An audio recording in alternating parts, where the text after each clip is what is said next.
ಸ್ನೇಹಿತರೆ, ಲೈಫ್ ಎಟ್ ಬಡಿಗಲ್ forms YouTube ಚಾನಲ್ಗೆ ಮತ್ತೊಮ್ಮೆ ಎಲ್ಲರಿಗೂ ಸ್ವಾಗತ. ಇವತ್ತು ಮತ್ತೊಂದು ಕೃಷಿ ಬ್ಲಾಗ್ ಜೊತೆ ನಿಮ್ಮ ಮುಂದೆ ಬರ್ತಾ ಇದ್ದೀನಿ. ಬನ್ನಿ, ಹಾಗಿದ್ರೆ ಇವತ್ತಿನ ಬ್ಲಾಗಲ್ಲಿ ಏನೆಲ್ಲ ಸಮಾಚಾರಗಳಿದೆ ಅಂತ ನೋಡ್ಕೊಂಬರೋಣ. ಕರಾವಳಿಯಲ್ಲಿ ಇವಾಗ ಮಳೆಯ ಪ್ರಮಾಣ ಸ್ವಲ್ಪ ಕಡಿಮೆ ಆಗಿದೆ ಅಂತಲೇ ಹೇಳ್ಬೋದು. ಇವತ್ತು ಆ್ಯಕ್ಚುಲಿ ಹೇಳ್ಬೇಕಂದ್ರೆ ನಿನ್ನೆಯಿಂದ ಸ್ವಲ್ಪ ಮಳೆ ಕಡಿಮೆ ಇತ್ತು, ಬಟ್ ನಿನ್ನೆ ವರ್ಕರ್ಸ್ ಯಾರೂ ಇದ್ದಿಲ್ಲ.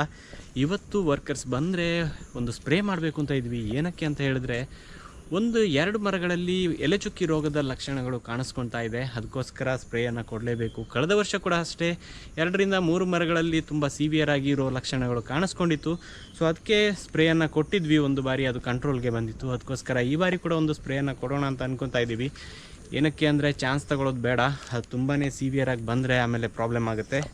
ಅದಕ್ಕೋಸ್ಕರ ಇನಿಷಿಯಲ್ ಸ್ಟೇಜಲ್ಲಿ ಇರೋವಾಗಲೇ ಕಂಟ್ರೋಲ್ ಮಾಡಿದ್ರೆ ಹೆಲ್ಪ್ ಆಗುತ್ತಲ್ವ. ಪ್ರತಿ ವರ್ಷವೂ ಒಂದೇ ಕಂಟೆಂಟ್ ಇರೋ ಸ್ಪ್ರೇಯನ್ನು ಮಾಡಿದ್ರೆ ಅಷ್ಟೊಂದು ಒಳ್ಳೆಯದಲ್ಲ ಅಂತ ಹೇಳ್ತಾರೆ. ಅಂದರೆ ಕಂಟ್ರೋಲ್ ಮಾಡೋದಕ್ಕೆ ಕಷ್ಟ ಆಗುತ್ತೆ ಅಂತ. ಅದಕ್ಕೋಸ್ಕರ ಬೇರೆ ಬೇರೆ ಕಂಟೆಂಟ್ ಇರೋ ಸ್ಪ್ರೇಯನ್ನು ಮಾಡ್ತಾಯಿದ್ದೀವಿ. ನೋಡಬೇಕು ಯಾವ ಥರ ಆಗುತ್ತೆ ಅಂತ. ಹಾಗೆಯೇ ವರ್ಕರ್ ಬಂದ ಮೇಲೆ ಅದು ಡಿಸೈಡ್ ಮಾಡೋದು. ಸೊ ಬನ್ನಿ, ಆಗಿದ್ರೆ ಇವತ್ತಿನ ಬ್ಲಾಗನ್ನು ಕಂಟಿನ್ಯೂ ಮಾಡೋಣ. ಹಾಗೆಯೇ ಕೆಲವೊಂದು ಕೆಲಸಗಳು ಬಾಕಿ ಇದೆ ಇವತ್ತಿನ ಬ್ಲಾಗಲ್ಲಿ. ಹಾಗೆಯೇ ನಾಳೆ ಈ ಬ್ಲಾಗನ್ನು ಕಂಟಿನ್ಯೂ ಮಾಡ್ತೀನಿ. ಸೊ ಆವಾಗಲೂ ಅಷ್ಟೇ ಏನೆಲ್ಲ ವಿಷಯಗಳಿದೆ ಅಂತ ತೊಗೊಂಬರ್ತೀನಿ ನಿಮ್ಮ ಮುಂದೆ. ನಮ್ಮ ಚಾನಲ್ನ ಮೊದಲನೇದಾಗಿ ನೋಡ್ತಾ ಇದ್ದರೆ ಚಾನಲ್ನ ಸಬ್ಸ್ಕ್ರೈಬ್ ಮಾಡ್ಕೊಂಡು ಸಪೋರ್ಟ್ ಮಾಡಿ. ಮುಂದಿನ ದಿನಗಳಲ್ಲಿ ಹಾಕೋ ಎಲ್ಲ ಕೃಷಿ ವೀಡಿಯೋಸ್ ನಿಮಗೆಲ್ಲ ಕೆಲವೊಂದು ಮಾಹಿತಿಗಳನ್ನು ಖಂಡಿತವಾಗ್ಲೂ ತೊಗೊಂಬರುತ್ತೆ.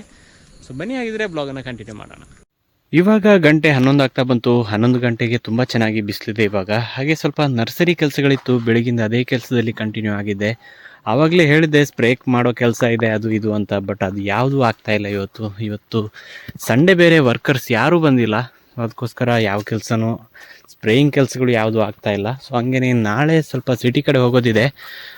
ಒಬ್ಬರು ಹಿಪಿಲಿ ಕಟ್ಟಿಂಗ್ಸ್ಗಳು ಬೇಕು ಅಂತ ಹೇಳಿದ್ರು. ಅದಕ್ಕೋಸ್ಕರ 1000 ಕಟ್ಟಿಂಗ್ಸ್ ರೆಡಿ ಆಗಬೇಕು ಇವಾಗ ಆ ಕೆಲಸದಲ್ಲಿ ಕಂಟಿನ್ಯೂ ಆಗ್ತೀನಿ. ಹಾಗೆಯೇ ಸ್ವಲ್ಪ ಬೇರೆ ಕೆಲಸ ಇತ್ತು. ಏನು ಅಂತ ಹೇಳಿದ್ರೆ ಮೆಗ್ನೀಷಿಯಮ್ ಸಲ್ಫೇಟ್ ಹಾಕೋ ಕೆಲಸ ಇದೆ. ಸೊ ಮಧ್ಯಾಹ್ನ ನಂತರ ಅದನ್ನು ಮಾಡಬೇಕು. ಇವಾಗ ಕ್ವಿಕ್ಕಾಗಿ ಎಷ್ಟು ಬೇಗ ಆಗುತ್ತೋ ಅಷ್ಟು ಬೇಗ ಹಿಪ್ಪಿಲಿ ಕಟ್ಟಿಂಗ್ಸ್ಗಳನ್ನು ರೆಡಿ ಮಾಡಬೇಕು. ಸೊ ಬನ್ನಿ, ಹಾಗಿದ್ರೆ ವ್ಲಾಗನ್ನು ಕಂಟಿನ್ಯೂ ಮಾಡೋಣ. ಇದೆಲ್ಲ ಆಗಸ್ಟ್ ತಿಂಗಳಲ್ಲಿ ಪ್ಲ್ಯಾಂಟ್ ಮಾಡಿರೋ ಹಿಪ್ಪಿಲಿ ಗಿಡಗಳು. ಇದನ್ನು ಬೇರು ಬರ್ತಾ ಇದೆ ಅಷ್ಟೇ, ಗ್ರಾಫ್ಟ್ ಮಾಡೋದಕ್ಕಂತೂ ರೆಡಿ ಆಗಿಲ್ಲ.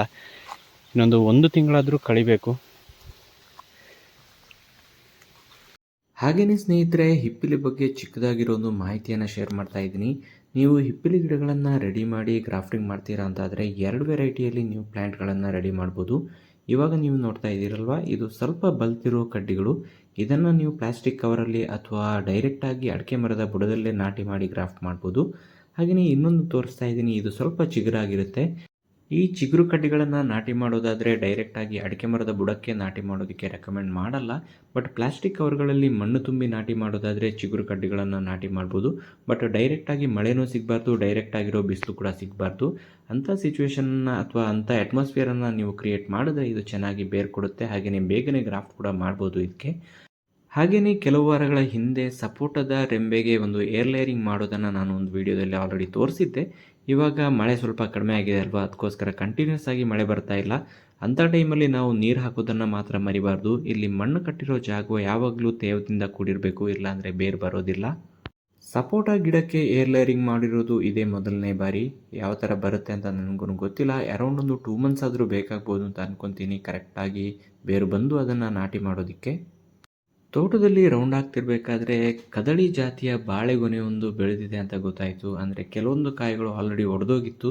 ಅದಕ್ಕೋಸ್ಕರ ಅದನ್ನು ಕಟ್ ಮಾಡಿ ಮನೆಗೆ ತಗೊಂಡು ಹೋಗೋಣ ಅಂತ ಇವಾಗ ಪ್ಲ್ಯಾನ್ ಮಾಡ್ಕೊಂಡು ಹೊರಟಿದ್ದೀನಿ. ಇಲ್ಲಿ ಕದಳಿ ಜಾತಿಯ ಬಾಳೆಗೊನೆಗಳನ್ನು ಹಾರ್ವೆಸ್ಟ್ ಮಾಡೋದಕ್ಕೆ ಒಬ್ಬರಿಂದನೇ ಸಾಧ್ಯ ಆಗುತ್ತೆ. ಆದರೆ ಮೈಸೂರು ಜಾತಿಯ ಬಾಳೆಯನ್ನು ಹಾರ್ವೆಸ್ಟ್ ಮಾಡೋದಕ್ಕಂತೂ 2 ಸಹಾಯ ಬೇಕಾಗುತ್ತೆ. ಏನಕ್ಕೆಂದರೆ ಗೊನೆ ಕೂಡ ದೊಡ್ಡದಾಗಿ ಇರುತ್ತೆ, ಹಾಗೆಯೇ ಬಾಳೆ ಕಂದುಗಳು ಕೂಡ ತುಂಬಾ ದೊಡ್ಡದಾಗಿರುತ್ತೆ, ಹೈಟ್ ಕೂಡ ಇರುತ್ತೆ. ಅದಕ್ಕೋಸ್ಕರ ಈ ಥರದ ಕದಳಿ ಬಾಳೆಯಿಂದ ಹಲವಾರು ರೆಸಿಪೀಸ್ಗಳನ್ನು ಮಾಡ್ಬೋದು. ನಮ್ಮ ಇನ್ನೊಂದು ಯೂಟ್ಯೂಬ್ ಚಾನಲ್ ವ್ಲಾಗ್ ವಿತ್ ಪ್ರಜ್ಞಾದಲ್ಲಿ ಇದರ ಬಗ್ಗೆ ಹಲವಾರು ವೀಡಿಯೋಸ್ಗಳನ್ನು ಹಾಕ್ತಾ ಇರ್ತೀವಿ. ಇನ್ ಕೇಸ್ ನೀವು ಈ ನಮ್ಮ ಚಾನಲನ್ನು ನೋಡಿಲ್ಲ ಅಂದರೆ ಖಂಡಿತವಾಗ್ಲೂ ಚೆಕ್ ಮಾಡಿ, ಲಿಂಕನ್ನು ಡಿಸ್ಕ್ರಿಪ್ಷನಲ್ಲಿ ಹಾಕಿರ್ತೀನಿ. ಇನ್ನೊಂದು ಚಾನಲನ್ನು ಕೂಡ ಸಬ್ಸ್ಕ್ರೈಬ್ ಆಗಿ ಸಪೋರ್ಟ್ ಮಾಡಿ ಅಂತ ಕೇಳ್ಕೊತೀನಿ. ಮಧ್ಯಾಹ್ನ ಆಗ್ತಾ ಬಂತು. ಇವಾಗ ಇಷ್ಟು ಹಿಪ್ಪಿಲಿ ಕಡ್ಡಿಗಳನ್ನು ಕಟ್ ಮಾಡಾಯಿತು. ಇನ್ನು ಇದನ್ನು ಕ್ಲೀನ್ ಮಾಡಬೇಕು. ಹಾಗೆಯೇ ಬೇಕಾಗಿರೋ ಲೆಂತ್ಗೆ ಕಟ್ ಮಾಡ್ಕೊಬೇಕು. ಆಮೇಲೆ ಇದನ್ನು ಕೊರಿಯರ್ ಮೂಲಕ ಕಳಿಸೋದು ಇದ್ದೇ ಇದೆ. ಸೊ ಬನ್ನಿ, ಹಾಗಿದ್ರೆ ಬ್ಲಾಗನ್ನು ಆಮೇಲೆ ಕಂಟಿನ್ಯೂ ಮಾಡ್ತೀನಿ ಮಧ್ಯಾಹ್ನ ನಂತರ. ಇವಾಗ ತಿರ್ಗಾ ಬ್ಲಾಗನ್ನು ಕಂಟಿನ್ಯೂ ಮಾಡ್ತಾ ಇದ್ದೀನಿ. ಹಾಗೆಯೇ ನೋಡಿ, ಇಲ್ಲಿ ಹಿಪ್ಪಿಲಿ ಕಟ್ಟಿಂಗ್ಸ್ಗಳನ್ನು ರೆಡಿ ಮಾಡ್ತಾ ಇದ್ದೀನಿ. 100-200 ಆಗಿದ್ರೆ ತೋಟದಲ್ಲೇ ಮಾಡ್ಬೋದಿತ್ತು. 1000 ಕಡ್ಡಿ ಅನ್ನೋವಾಗ ಸ್ವಲ್ಪ ಟೈಮ್ ಹಿಡಿಸುತ್ತೆ. ಅದಕ್ಕೋಸ್ಕರ ಎಲ್ಲವನ್ನು ಮನೆ ತನಕ ತೊಗೊಂಬಂದು ಇಲ್ಲಿ ಕಟ್ ಮಾಡ್ತಾ ಕೂತಿದ್ದೀನಿ ಇವಾಗ. ಮಧ್ಯಾಹ್ನ ನಂತರ ಇವಾಗ ಹಿಪ್ಪಿಲಿ ಕಟ್ಟಿಂಗ್ಸ್ಗಳನ್ನು ಎಲ್ಲ ಇವಾಗ ತೋಟದಿಂದ ತೊಗೊಂಬಂದೆ. ಇನ್ನು ಅದನ್ನು ಕ್ಲೀನಿಂಗ್ ಕೆಲಸ ಸ್ವಲ್ಪ ಬಾಕಿ ಇದೆ, ಇನ್ನೂ ಅಪ್ಪ ಕಂಟಿನ್ಯೂ ಮಾಡ್ತಾರೆ ಆ ಕೆಲಸವನ್ನು. ಹಾಗೆಯೇ ನಾನಿವಾಗ ಮೆಗ್ನೀಷಿಯಮ್ ಸಲ್ಫೇಟ್ ಹಾಕೋ ಕೆಲಸದಲ್ಲಿ ಕಂಟಿನ್ಯೂ ಆಗಬೇಕು ಅಂತ ಹೊರಟಿದ್ದೀನಿ.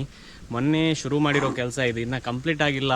ಬೇರೆ ಬೇರೆ ಕೆಲಸಗಳಲ್ಲಿ ಬ್ಯುಸಿ ಆಗಿರೋದ್ರಿಂದ ಸ್ವಲ್ಪ ತಡ ಆಯಿತು ಹಾಕೋದು. ಹಾಗೆಯೇ ಮಳೆ ಇವತ್ತು ಕಡಿಮೆ ಇದೆ, ಅದಕ್ಕೋಸ್ಕರ ಇವತ್ತು ಹಾಕಿದ್ರೆ ನಾಳೆ ನಾಡ್ದಲ್ಲಿ ಒಂದೆರಡು ಮಳೆ ಬರುವಾಗ ತುಂಬ ಚೆನ್ನಾಗಿರುತ್ತೆ ಮೆಗ್ನೀಷಿಯಮ್ ಸಲ್ಫೇಟ್ ಕರಗೋದಕ್ಕೆ. ಏನಕ್ಕೆ ಅಂದರೆ ನೀರಲ್ಲಿ ಬೇಗನೆ ಕರಗುತ್ತೆ, ಅದಕ್ಕೋಸ್ಕರ ಜೋರಾಗಿ ಮಳೆ ಬಂದ್ರೂ ಕಷ್ಟ ಅದನ್ನು ಹಾಕಿದಾಗ. ಅದಕ್ಕೋಸ್ಕರ ಸೊ ಬನ್ನಿ, ಹಾಗಿದ್ರೆ ಬ್ಲಾಗನ್ನು ಕಂಟಿನ್ಯೂ ಮಾಡೋಣ. ನಾನಿವಾಗ ಅಡಿಕೆ ಮರಕ್ಕೆ ಮೆಗ್ನೀಷಿಯಮ್ ಸಲ್ಫೇಟ್ ಹಾಕೋ ಕೆಲಸದಲ್ಲಿ ಕಂಟಿನ್ಯೂ ಆಗ್ತಾ ಇದ್ದೀನಿ. ಅರೌಂಡ್ ಒಂದು 100ರಿಂದ 125 ಗ್ರಾಮ್ ಆಗುವಷ್ಟು ಮೆಗ್ನೀಷಿಯಮ್ ಸಲ್ಫೇಟನ್ನು ಒಂದು ಮರಕ್ಕೆ ಹಾಕ್ತಾ ಇರೋದು. ಏಪ್ರಿಲ್ ಮೇ ತಿಂಗಳಲ್ಲಿ ಸಿಕ್ಕಾಪಟ್ಟೆ ಬಿಸಿಲಿರುವಾಗ ಯೆಲ್ಲೋವಿಶ್ಗೆ ಟರ್ನ್ ಆಗಿರೋ ಸೋಗೆ ಬಣ್ಣ ಮಳೆಗಾಲ ಬಂದರೂ ಕೂಡ ಕೆಲವೊಂದು ಬಾರಿ ಹಸಿರಾಗಿ ಇರಲ್ಲ. ಅದಕ್ಕೋಸ್ಕರ ಮೆಗ್ನೀಷಿಯಮ್ ಸಲ್ಫೇಟ್ ಹಾಕಿದಾಗ ಅದು ಹಚ್ಚ ಹಸಿರಾಗಿರೋದನ್ನು ರಿಸಲ್ಟನ್ನು ನಾವು ನೋಡಿದ್ದೀವಿ. ಅದಕ್ಕೋಸ್ಕರ ನಾನು ಮೆಗ್ನೀಷಿಯಮ್ ಸಲ್ಫೇಟನ್ನು 2023ರಿಂದ ಬಳಕೆ ಮಾಡೋದಕ್ಕೆ ಶುರು ಮಾಡಿರೋದು. ನಮ್ಮಲ್ಲಿ ತೋಟಕ್ಕೆ ಸಾವಯವ ಗೊಬ್ಬರವನ್ನು ಬಳಸ್ತೀವಿ, ಹಾಗೆಯೇ ರಾಸಾಯನಿಕ ಗೊಬ್ಬರವನ್ನು ಕೂಡ ಬಳಸ್ತೀವಿ. ಎರಡನ್ನೂ ಕೂಡ ಎವರೇಜ್ ಆಗಿ ಉಪಯೋಗ ಮಾಡ್ತೀವಿ ಅಂತಲೇ ಹೇಳ್ಬೋದು. ಮಳೆಗಾಲದಲ್ಲಿ ಜಾಸ್ತಿಯಾಗಿ ಸಾವಯವ ಗೊಬ್ಬರವನ್ನು ಉಪಯೋಗ ಮಾಡ್ತೀವಿ. ಈ ಬಾರಿ ರಾಸಾಯನಿಕ ಗೊಬ್ಬರವನ್ನು ಕೊಡುವಾಗ ಪ್ರತಿಯೊಂದು ವಿಷಯವನ್ನು ಕೂಡ ನಾನು ಡೀಟೇಲ್ ಆಗಿ ವ್ಲಾಗಲ್ಲಿ ತಿಳಿಸ್ತೀನಿ. ನೀವು ಈ ಚಾನಲನ್ನು ಸಬ್ಸ್ಕ್ರೈಬ್ ಮಾಡ್ಕೊಳ್ಳಿ, ಆವಾಗ ಪ್ರತಿಯೊಂದು ಮಾಹಿತಿಗಳು ನಿಮಗೆ ಸಿಗುತ್ತೆ. ಸ್ನೇಹಿತರೆ, ಇವಾಗ ಸಂಜೆ 6 ಗಂಟೆ ಆಗ್ತಾ ಬಂತು. ಹಾಗೆ ಮೆಗ್ನೀಷಿಯಮ್ ಸಲ್ಫೇಟ್ ಹಾಕೋದನ್ನು ನಿಲ್ಲಿಸಿದೆ. ಇವಾಗ ದೂರದಲ್ಲಿ ಸ್ವಲ್ಪ ಗುಡುಗು ಕೇಳಿಸ್ತಾ ಇದೆ, ನೈಟ್ ಮಳೆ ಬರೋ ಚಾನ್ಸಸ್ ಇರುತ್ತೆ. ಸೊ ಮೆಗ್ನೀಷಿಯಮ್ ಸಲ್ಫೇಟ್ ಹಾಕಿದ್ದಕ್ಕೆ ಸ್ವಲ್ಪ ಬಂದರೆ ಚೆನ್ನಾಗಿರುತ್ತೆ. ಸೊ ಬನ್ನಿ, ಹಾಗಿದ್ರೆ ಇವತ್ತಿನ ಬ್ಲಾಗನ್ನು ಇಲ್ಲಿಗೆ ಮುಗಿಸ್ತಾ ಇದ್ದೀನಿ. ಸ್ನೇಹಿತರೆ, ನಮ್ಮ ಚಾನಲಲ್ಲಿ ಬರ್ತಾ ಇರೋ ವೀಡಿಯೋಸ್ ನಿಮಗೆಲ್ಲ ಇಷ್ಟ ಆಗ್ತಿದೆ ಅಂತ ಭಾವಿಸ್ತಾ ಇದ್ದೀನಿ. ಕೆಲವೊಂದು ಮಾಹಿತಿಗಳಾದರೂ ನಿಮಗೆ ಉಪಯುಕ್ತ ಆಗ್ಬೋದು. ಅದಕ್ಕೋಸ್ಕರ ನೀವು ಈ ಚಾನಲ್ನ ಸಬ್ಸ್ಕ್ರೈಬ್ ಮಾಡ್ಕೊಳ್ಳಿ. ಮುಂದಿನ ದಿನಗಳಲ್ಲಿ ಹಲವಾರು ಕೃಷಿ ವಿಚಾರಗಳನ್ನು ತಗೊಂಡು ಖಂಡಿತವಾಗ್ಲೂ ನಿಮ್ಮ ಮುಂದೆ ಬರ್ತಾ ಇರ್ತೀನಿ. ಹಾಗಿದ್ರೆ ಇವತ್ತಿನ ಬ್ಲಾಗನ್ನು ಇಲ್ಲಿಗೆ ಮುಗಿಸ್ತಾ ಇದ್ದೀನಿ. ಮತ್ತೊಂದು ವಿಡಿಯೋ ಜೊತೆ ನಿಮ್ಮ ಮುಂದೆ ಬರ್ತೀನಿ. ಅಲ್ಲಿ ತನಕ ನಮಸ್ಕಾರ ಸ್ನೇಹಿತರೆ.